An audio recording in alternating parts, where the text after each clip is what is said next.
Welcome everyone again. My name is Stavros Kavouras, and I'm the Assistant Dean for Graduate Education and Professor of Nutrition. I would like to thank you for joining our Health Talk webinar today, brought to you by the College of Health Solutions at Arizona State University. The College of Health Solutions addresses the challenges facing people and communities to stay healthy, improve their health, and manage chronic disease. This Health Talk are one way that we serve communities in timely and relevant education content that also provides continuing education credit at no cost. And now for a few quick housekeeping items. So first of all, this session is being recorded and it will be posted in our website, which is asuhealthtalks.com. So you can go and watch the talk later on or share it with friends. After our panelists present, we will address your questions and comments. Please submit questions using the Q&A feature. Finally, you will receive a brief survey asking your input about today's webinar. If you're requesting continuous education credit, this must be completed in order for you to receive credit. If you did not apply for CEUs, we would still appreciate your feedback to improve ourselves. So today's topic is heat and effects of risk of climate on health outcomes. So joining me today are Floris Vardenar, who is Assistant Professor of Nutrition at the College of Health Solutions. He runs the Athlete Heat Field Lab at ASU. His research is focused on nutrition needs of athletes and active population who are exercising in our hot climate. Next speaker will be Dr. Vjosa Berisa. She's a senior epidemiologist at the Maricopa County Department of Public Health, where she oversees the heat surveillance program, climate health and homelessness projects. She helped establish the Bridging Climate Change and Public Health Collaborative, a community-wide effort to prevent illnesses and death from climate-sensitive hazards in Maricopa County. So let me start by sharing my screen first.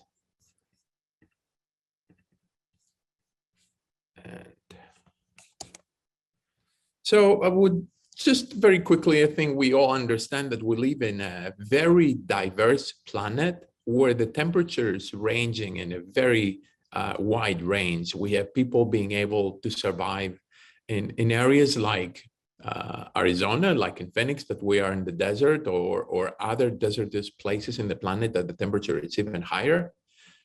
We know very close to us, we have temperatures very close to 120 degrees this summer, actually. And on the other side, there are people surviving close to the poles, and we've been able to sustain life in this is a really tremendous temperature range, going from minus to quite often like 50 or 60 or 70 degrees Fahrenheit, all the way to 120. So we know also that we have been designed to survive. And this is a very interesting paper in case you like this topic, where Homo erectus was, according to these calculations of this group, was able to walk up to 5.5 hours without any access to water and sustain dehydration all the way up to minus 10% of body weight, which is really substantial degree of dehydration. We also know from some terrible cases, like the case of what we call the meltdown man, Mark Doherty, what happens when your thermoregulation doesn't work effectively. This is a case of an Australian healthy young man, or he was young in 1988 when he decided to participate in a 5-mile run in the middle of the day. Was around 100 degrees Fahrenheit. He collapsed halfway through the run. He was taken to the hospital with temperature almost 108 degrees Fahrenheit. They had to do tracheotomy, his immune system collapsed, and he developed renal failure.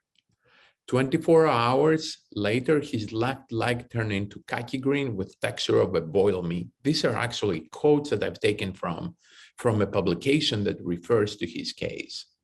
27 days later, his leg was amputated and he remained in coma for 132 days.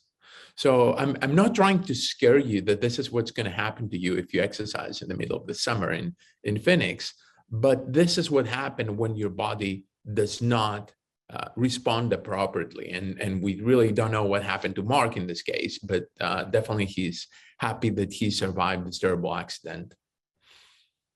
We also know that during exercise, we develop dehydration, especially in a hot environment. And this is one of my favorite examples of Francisco Lazaro, who was a marathon runner competing in 1912 Stockholm Olympics. And he was known as the person who decided to stop dehydration.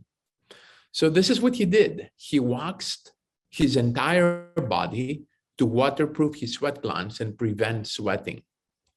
Unfortunately, he collapsed at 30K, about 15, 16 miles into the race. He was taken to the hospital with temperature over 108 degrees Fahrenheit, and he passed out next morning from complications of heat stroke. So this is what happened if you don't allow your body to sweat, which is a natural response to increased body temperature. So without much further ado, I will ask Dr. Vardanar to share his screen and introduce the topic of the presentation today. Thank you, Dr. Kafouras. I want to talk a little bit about heat impacting activity and hydration status. I'll just take it away directly. So Dr. Kafouras already talked about the impact of heat on our body. And to be honest, exertional heat illness is a serious risk in the desert. And it consists of two sides. And on the one end, you have heat exhaustion, and on the other end, you have heat stroke. And the heat exhaustion can already occur with temperatures that are slightly above your normal baseline temperature. And symptoms that we see there is, being faint or dizzy, a clammy skin, a rapid but weak pulse, and muscle cramps. And a lot of people experience, in some capacity, muscle cramps at some point in their life during exercise.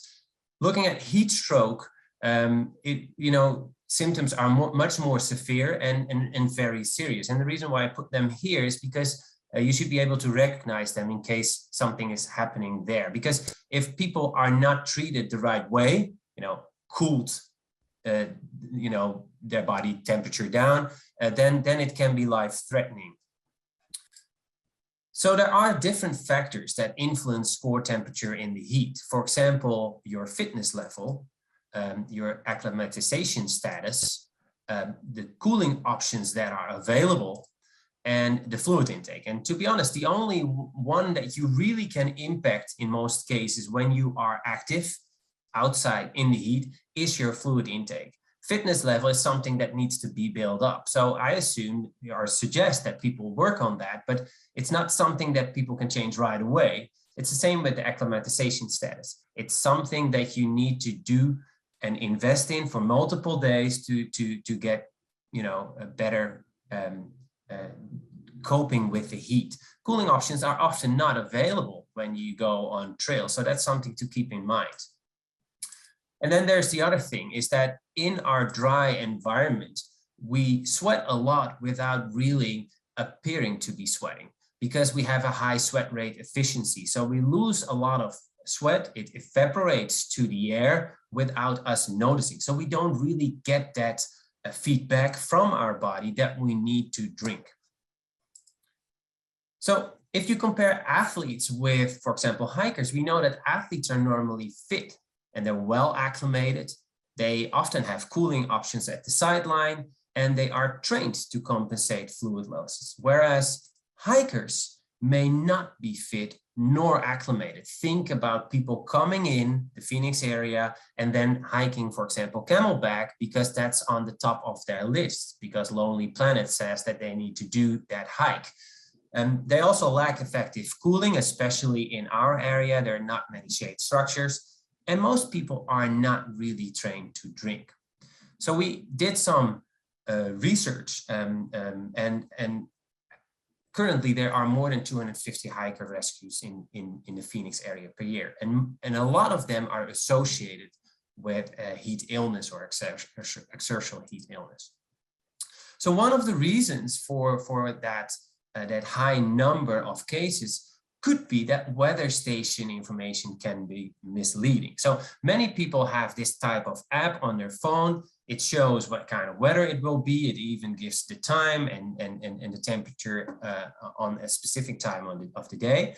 So what we did is we looked at different athletic surfaces here in Tempe at Sun Devil Athletics, and we took heat measurements. So we looked at the microclimate there, and then we compared that with AZ Met weather station data. And that's what you see here in purple.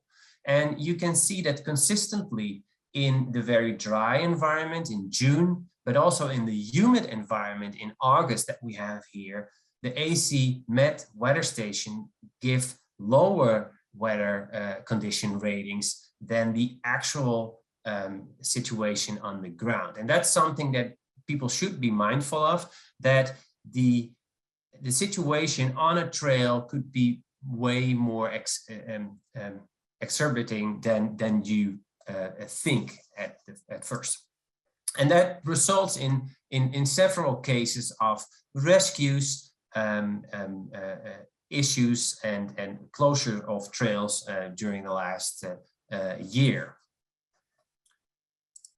So when I came here 4 years ago, one of the first things that we did was doing a study in which we want to assess what hiker behavior was in a hot environment. And I was interested to see if people were able to drink enough. And as you see here, this is from top to bottom. This is a mountain. It's located just near Sun Devil Stadium on the ASU Tempe campus. And we found out that when people hike that trail up and down, and they do it for 4 times, it has the same length and elevation as Camelback. So we use that as a model to sort of predict what if people go and hike Camelback in different conditions, hot versus moderate, and what does that do, for example, with their drinking behavior. So we asked them to come prepared for a hike like Camelback, and without saying how much fluid that they had to bring. And so we had a small group, and here you see the hot group, and we calculated if they met their own personal needs. And at first, we looked if they brought enough fluid to meet their personal fluid losses, and that was only 42%, so 58% didn't bring enough fluid to meet their own fluid loss. And then, you know, it's obviously that most of them even consumed less. So 83% of those hikers in the hot condition was not consuming an amount that was meeting their own fluid loss. At the same time, we were doing measurements of their body core temperature by using capsules that they swallowed, and we had those recorders that you can see here on the left that we were able to read them out. They were able to provide continuous data. And what you can see here is that in hot conditions, on average, they hiked 110 minutes. This is a spaghetti plot. So you will see that there is differences between hikers because probably of their hiking speed and fitness level. But you can see also that in moderate conditions, so that's 19 degrees wet bulb globe temperature, it's roughly like room temperature inside, they were hiking 20 minutes less. So the conclusion that we took from that is that heat slows you down.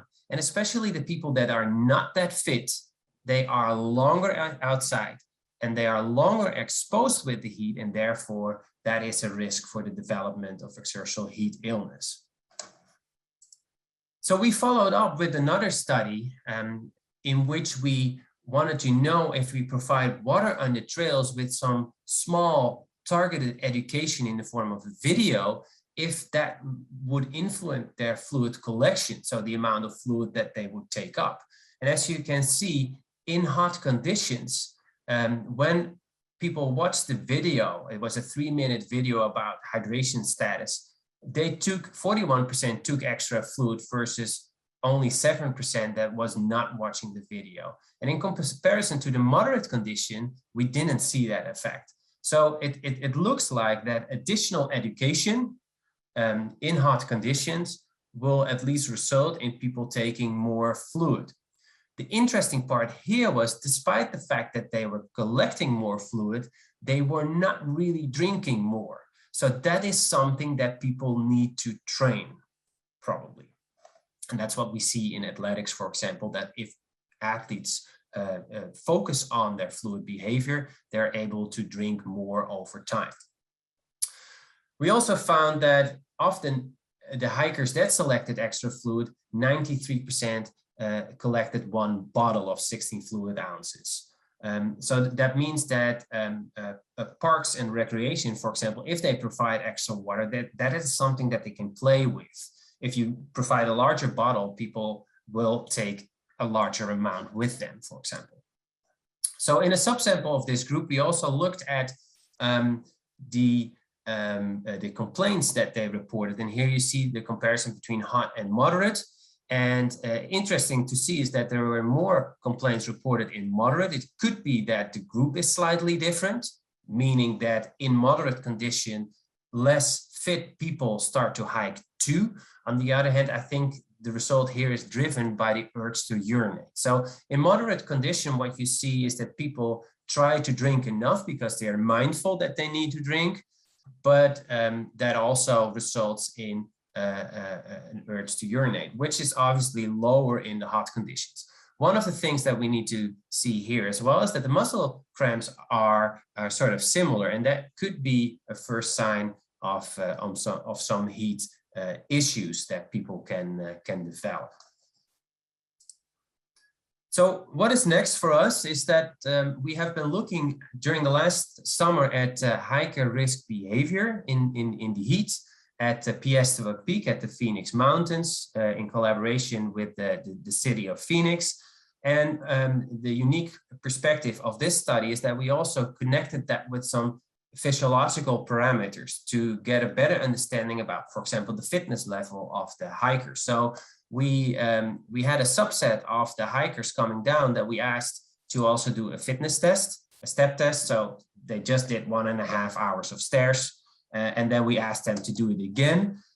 We had 2/3 of the people providing a heat camera picture, which will allow us to sort of estimate their core body temperature out of the temperature that we see on the inner part of their eye, which helps us to classify them as well as if they experience a very high heat burden, if their hiker risk behavior will be different too. And some results of the questionnaire that I looked at, and this is preliminary data because we're still looking at it, but for example, 76% of the hikers is aware of the Phoenix heat warning system, which is, I think, a positive thing, but I think that the city would like to see 100% compliance there. Interesting is that only 43 of the hikers was aware of the Take a Hike, Do It Right campaign. And I just showed you previously a picture of that Take a Hike, Do It Right campaign. It's on every trail, but more than 50% is not aware of that campaign and is not able to apply the elements of the campaign to safe hiking.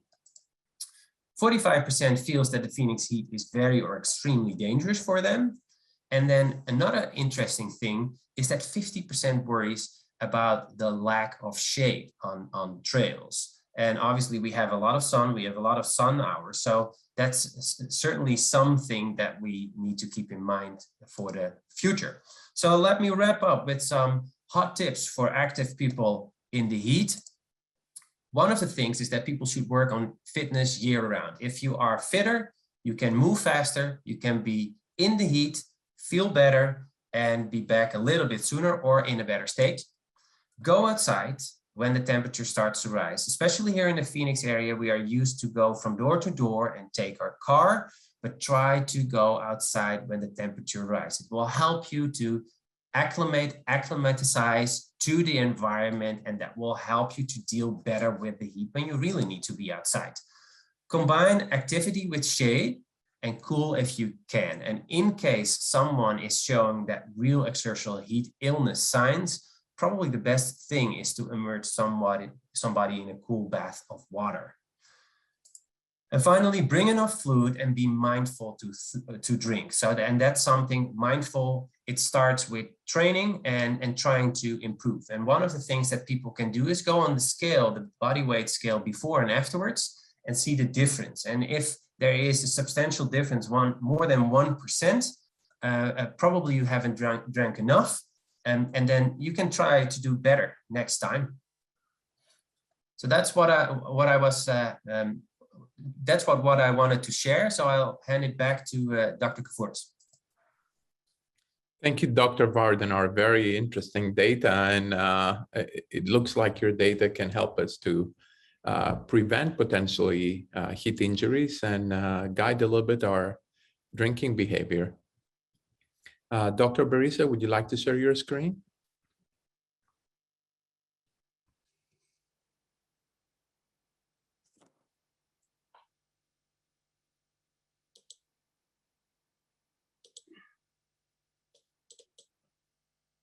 Can you see my slides? Yes. Thank you. Thank you, everyone. Thank you. Hello, everyone, and thank you for inviting me to be part of this conversation. It's a public health issue here in Maricopa County. We, in our office, I'm, by the way, Yolsa Berisha, senior epidemiologist at Maricopa County Department of Public Health, and lead the Climate and Health Program. Initially, in 2006, we started with heat surveillance program, where we tracked mortality and morbidity data and tried to understand better what the issue is and what can be done. So what I'm going to focus today, not really talk a lot about the heat illness, or, instead I would like to share with you how we use our data to build our partnership and also engage our community more in trying to protect themselves from exposure to heat. So that is going to be my presentation. So in 2006, Maricopa County started with heat surveillance program, and that was in response. Probably some of you may remember, but in July of 2005, in Phoenix, we had a lot of deaths occurring. Our Office of Medical Examiner was overwhelmed with the work that they had to do with autopsies. And in that month, we had total of 47 deaths in July, and 39 of those deaths occurring in 9 consecutive days. So that was the time when whole community came together and tried to respond to this event, tragic event. So Maricopa Association of Governments with City of Phoenix, they established the Heat Relief Network.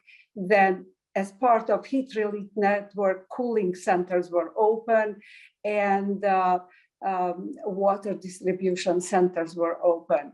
We at Public Health, we started the heat surveillance, which has evolved since then.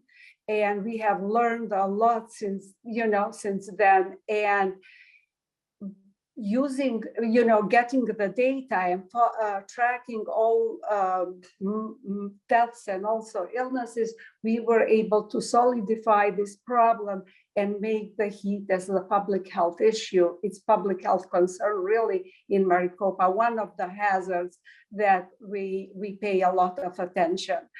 Later on, this data that we collected and so on helped us in 2015 include other climate sensitive hazards, move, beyond heat, and then build climate and health program.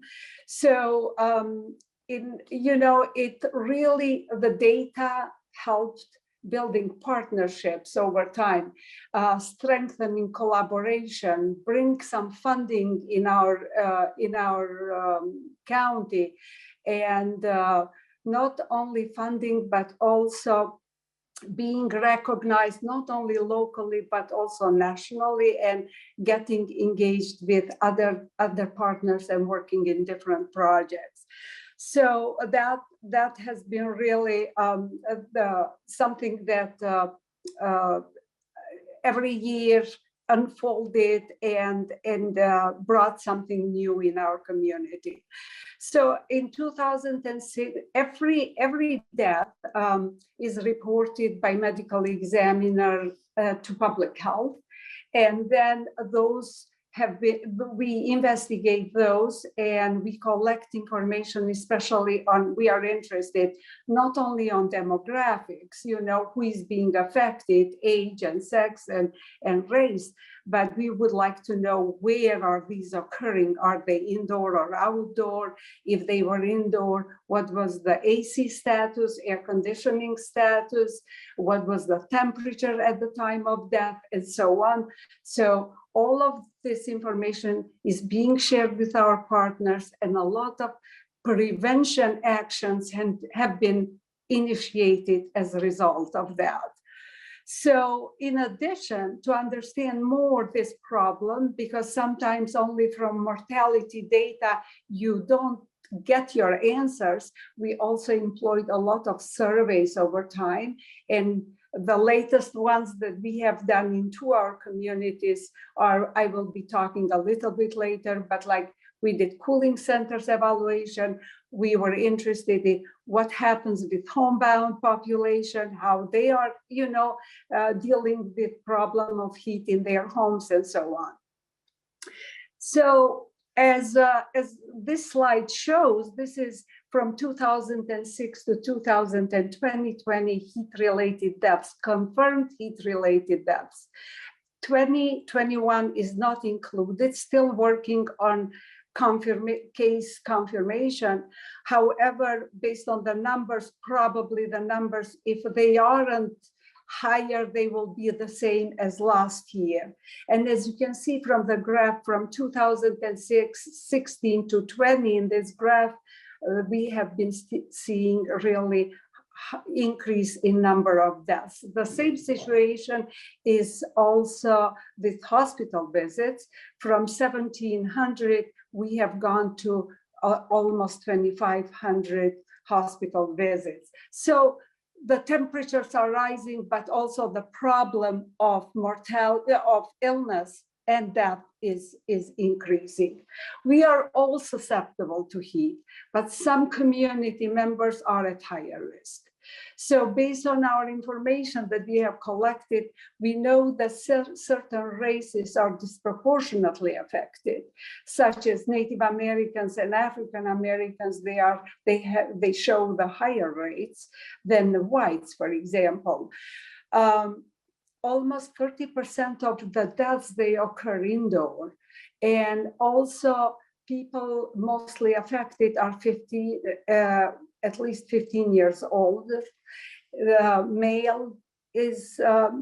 men are more affected, and also, but females, they are indoor. The third of our cases, indoor cases, they are among older females. So we have tons of information if you are interested. I just picked up on some important in here. The other thing, poverty. Poverty is the one that is very closely related to indoor deaths. Wherever in areas where we have vulnerable populations, poverty rate high, that's where we see also, for example, in mobile home communities. Why then people are dying indoor? What is happening, So we know that some people, they don't have any cooling system. Some people that they do have, they can't afford to have it on, and also most of them, 72% or so, their air conditioning doesn't work. And in our mortality data, we found that 18% of individuals, they had turned off air conditioning, even though it was working. And electricity, another issue is electricity. Some people, they had shut off electricity. So all of these issues made us to really gather our stakeholders in different sectors and bring them together so they could understand the problem, and also we could do something, could take some actions. We were fortunate that in 2015-16, we got some funding from Public Health Institute and also from CDC. We were able to reach out to our stakeholders, and that was when we built this Bridging Climate Change and Public Health Coalition, which still exists. And the members of this coalition, they came together, they created the strategic plan for climate and health. And as part of that strategic plan, 5 strategic directions came out, priorities. They came out where the programs were created, like we do have a recognition program, education, communication, research, and action program. As part of these programs, action teams were created, and people, they voluntarily, they worked on different projects.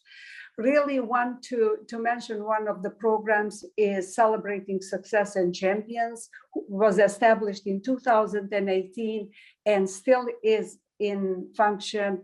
And the goal is to identify and spotlight people that they are working on climate and health issues.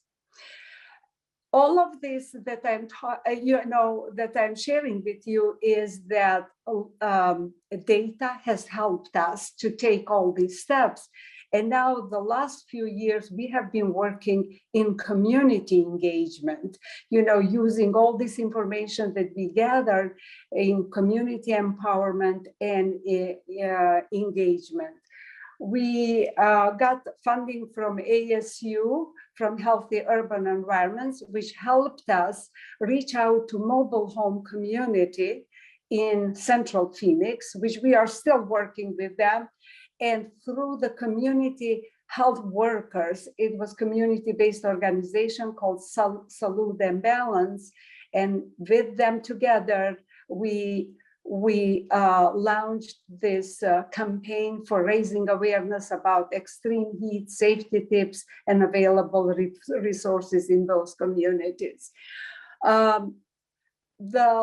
Since 2019, again, going back, data, thanks to data and giving us some publicity, by looking at our reports and publishing and so on, we were able to connect with, not locally, but nationally, with Columbia University and also with American Council for Energy Efficient Economy, and we're able to get into the project that we are working right now on energy security and public health.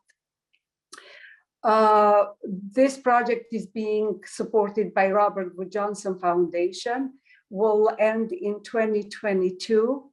As part of this project, we are working in South Phoenix community through Unlimited Potential community-based organization. And the whole idea of this project is community engagement, is action-oriented, is equity-focused. So we do have a work group which representatives from different sectors, housing, utilities, and so on, all of them, they are part of this project, and we meet monthly. And we just finished the survey that was done in South Phoenix and looked at energy burden, which means percentage of income that every household pays for energy bill. So by looking at that, we found that 91% in some of the communities, vulnerable communities, they are energy burdened, which means either severely or highly burdened. And it's really, so we have been working with our stakeholders in trying to get some relief and educating them in about different programs that they exist in our community. The last thing is that also during this time, we learned that in both communities, Central Phoenix and also South Phoenix, COVID has made even worse the already difficult situation that they were in. At the end, I would like to leave you with some resources. We do have tons of resources about heat and the projects that we are involved in. It's heataz.org. We do have it's a great source. It's story map about heat. This is an application where we have everything in one place. Information about heat illness, about statistics, all kinds of that our stakeholders can use for their grants and things like that. And also we do have resources information on different resources are there. Bridging Climate Change and Public Health is also a web page. And lately we have launched our webpage on energy insecurity. So there is a lot, but this is what I wanted to share today. And please visit our website and you'll get a lot of good information. Thank you so much and looking forward to our conversation in continuation.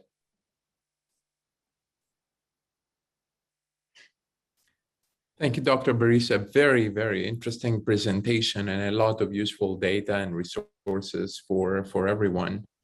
I will open now for questions, and we have already the first question. And the first question is from Rhonda, and I will just paraphrase. The question is for Dr. Barisa. And Dr. Barisa, you made a comment about racial distribution on heat strokes or deaths, if I recall correctly. The question is it race per se, or is it the financial burden and the mostly poverty that drives these differences, the racial differences that we see there between Native Americans, African Americans, and whites? Because poorer people have less access, as you mentioned, for AC and work more outside of their home and on and on. Would you like to make a comment on this? Yeah, thanks for the question. And it has been, I think, the last few years that we started working closely with the community. And being in the community more and interacting with them, we are learning more and, in what kind of financial situation they are. Actually, energy burden showed that much better. Like, there are households that they can't get out of the poverty, but not only summertime, but also wintertime is the same situation, because you think that during the summer, high bills and so on, but it seems like some families, they can't even get out of that. So it's not, the poverty is a really big issue.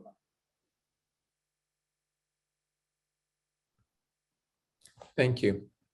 Any more questions? Dr. Barisa, I have a question for you related to to the heat-related deaths in Maricopa, do you have data specifically related to activity related, like hiking or training, or and what percent of those deaths approximate is related to exercise-associated heat stroke? We do have, as far as deaths, we do have, depends how much the investigators, when they do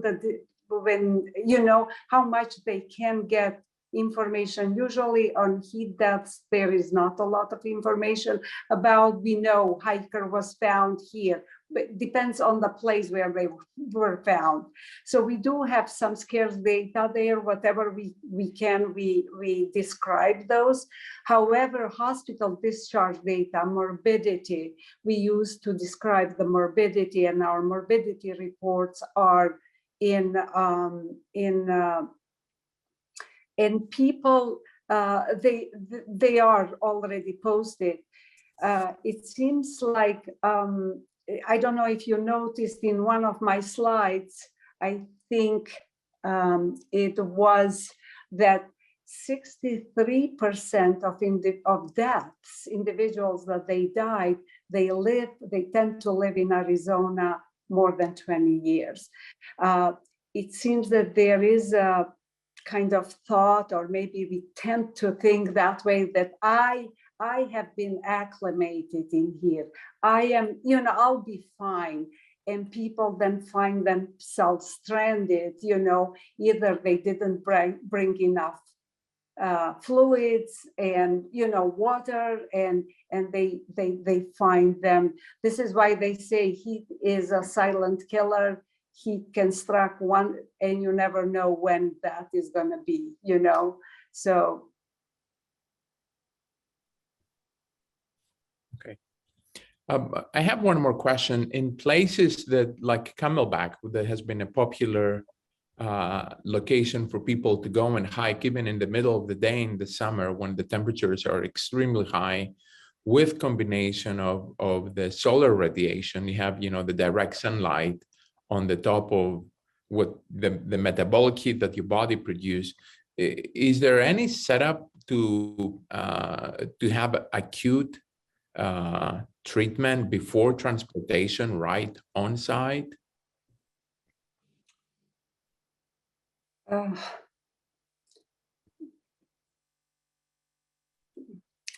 I really don't have any comment on that,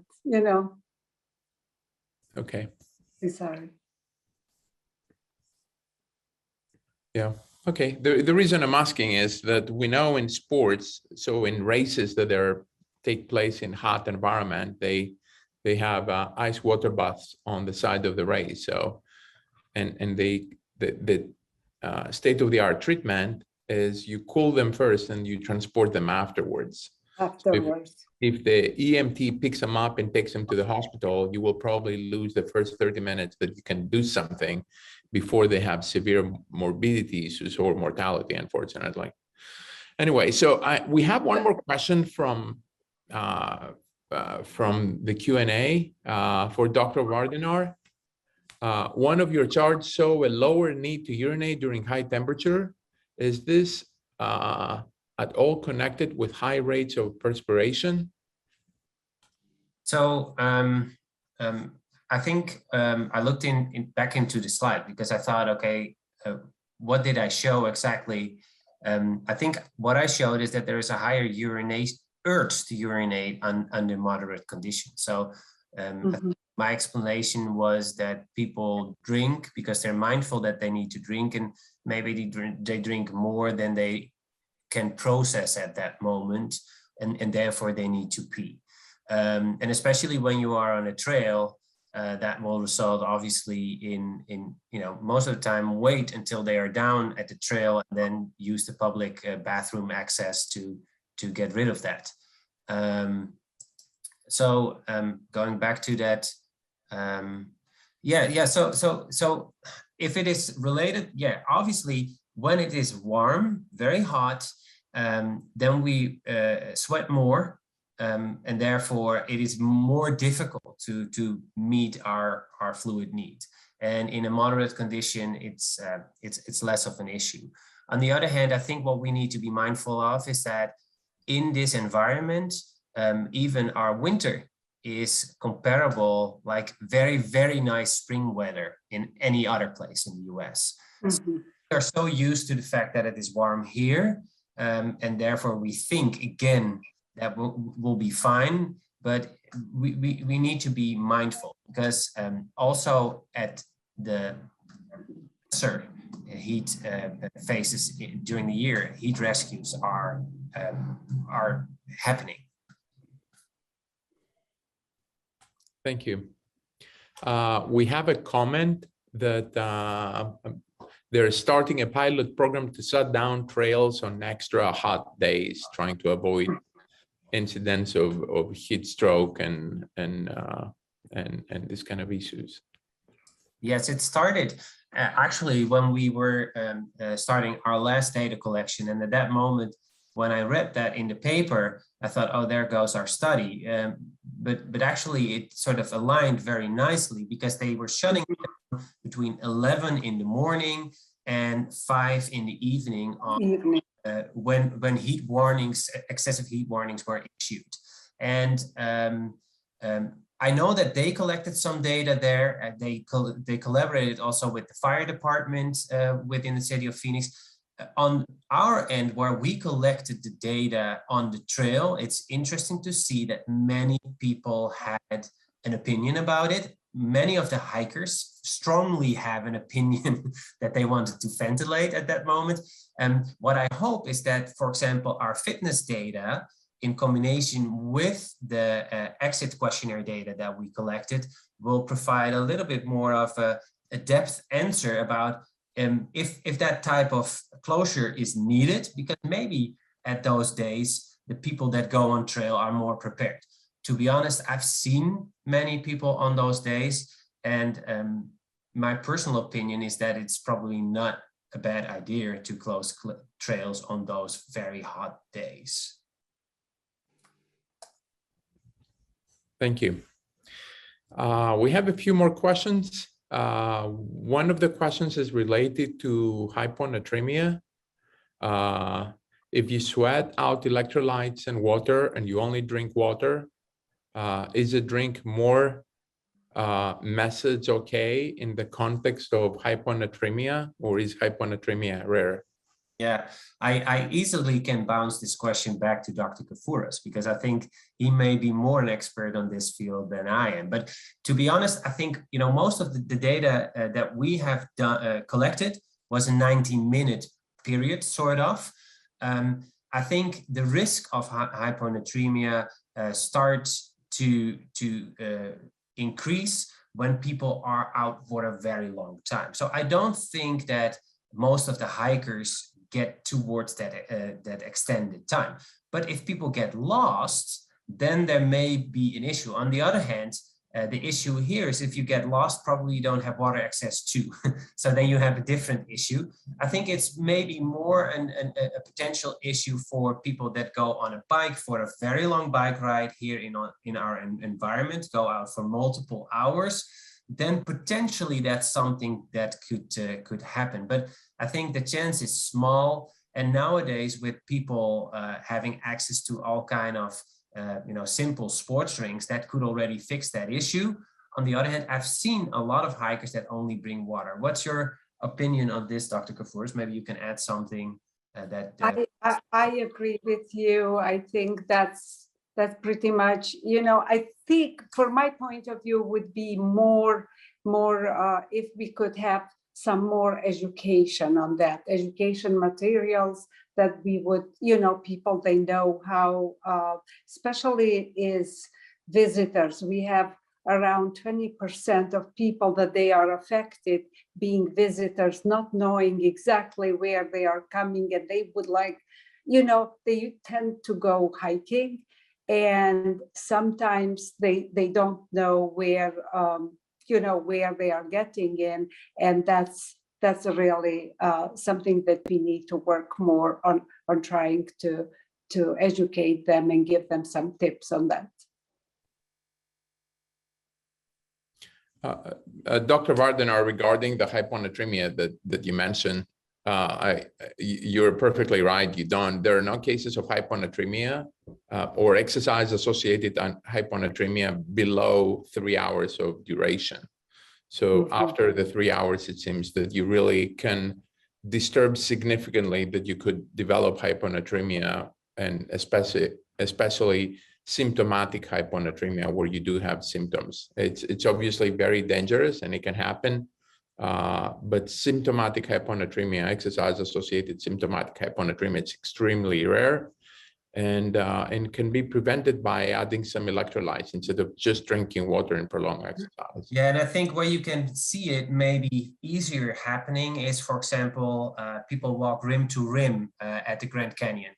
And what we see here is that there are groups that are training to do something like that. And these are the specific groups that could potentially be at risk if they don't have the right nutrition and only go on water. You know, I've seen them at Piestewa Peak going up and down, I think 4 times on a day under hot conditions.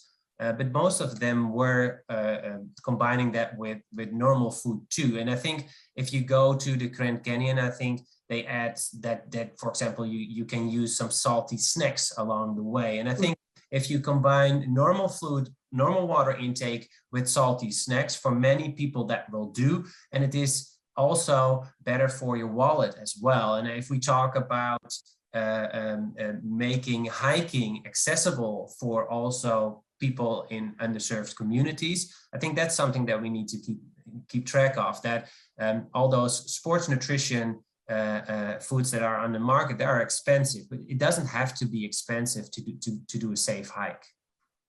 Excellent point, thank you. One more question for Dr. Vardanar regarding the temperatures that you saw, the difference between weather app data versus actual data. The question is this data available publicly to be used in heat education? And also there is a second part from the same question. Are there data that show how much more water is needed in our dry conditions? The first question about the accessibility, that data that I showed, the article has just been accepted by the publisher. So I'm happy to send you the article when it comes out. Just shoot me an email at flores.wardenaar@asu.edu. And everyone that wants to have that paper, I'm happy to share it with you. And then the other part of the question, let's see. If there are any data, how much more water is needed in our dry conditions? Yeah, so to be honest, I'm not sure, because most of the time it is, I think research in dry conditions is relatively underserved. And that's because there are way more areas where it's hot and humid. So from that perspective, we collected with a lot of, at hikers, at active population, athlete populations, we collected fluid intake data, and therefore we have some understanding about what people need. I don't think that there is a very large difference. What is interesting is that we did some research in which we compared fluid intake and fluid need indoors versus outdoors. And what you see here in this, that people move indoors to do exercise because it's too hot outdoors, for example. And it's funny to see that often the fluid need then indoors is higher than outdoors at that moment. And that's probably due to the higher humidity indoors at the facility where they train. Excellent, thank you. I'm not sure if there are more questions. I have one too for Dr. Berisha, if there's time. So let's go through the last question that I have in the Q&A, and then we should have enough for one more.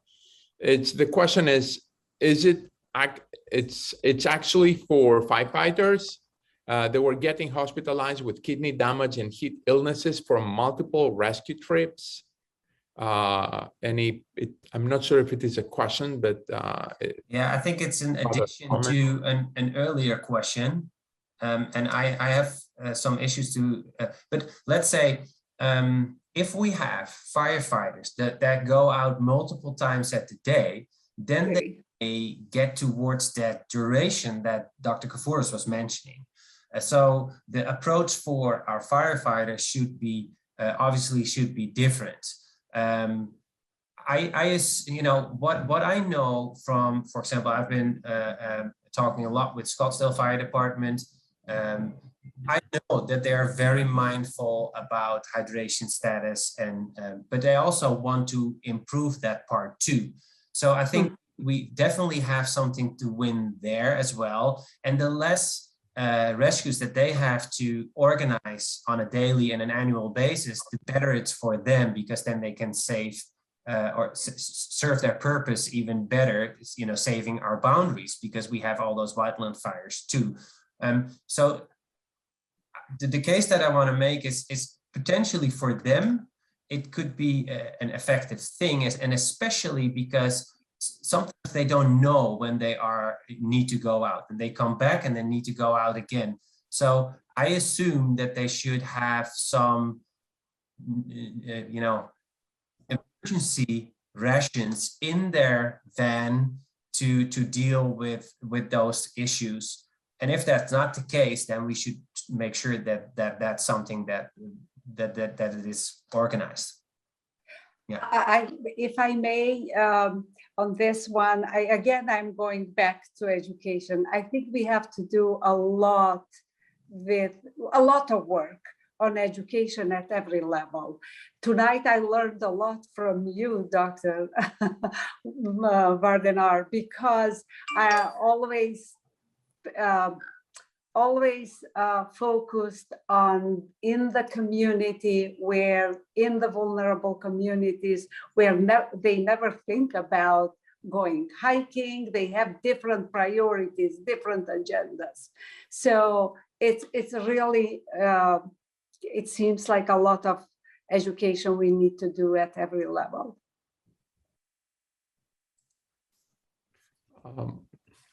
We have more questions. Dr. Vardanar, if you have a short question for Dr. Berisa, would you like to do so? Yeah, so I wondered, you showed that the data is going up, the amount of deaths consistently. On the other hand, you started a lot of efforts, a tremendous amount of efforts to fight the heat. And so 1 o'clock. Is the amount of deaths also reflecting the amount of real issues that people have? Because many more people will have issues without dying. And is that going up too? Or were you able to stabilize that? Or is there no data available for that? We don't, there is probably combination of those can be done. We haven't done those type of analysis, but we do know that underlying conditions are the ones that they play big role on, on this. The other thing is definitely temperatures, and I think definitely is socioeconomic. It's so many factors combined. Socioeconomic situation, it has a lot to do with that, because if people, they don't have air conditioning, and they are indoor, you see that 30% of people die in those, and they can't afford to fix, they can't afford to keep it on 24/7. Like 30% from the survey that we have done, they can't afford to keep it 24/7. So those are, I think it has to do also a lot with socioeconomic status.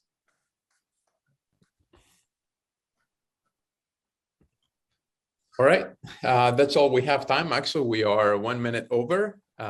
We thank you very much for participating. We encourage you to follow the College of Health Solutions on social media so you can learn more about opportunities like this. Our next Health Talk webinar takes place Thursday, November the 18th, also at noon Arizona time. This talk will address the current state of COVID-19 vaccination, how we protect children and people worldwide. Registration will open soon and will be available at asuhealthtalks.com. Thank you again and have a great rest of your day. Bye-bye. Thank you. Bye-bye.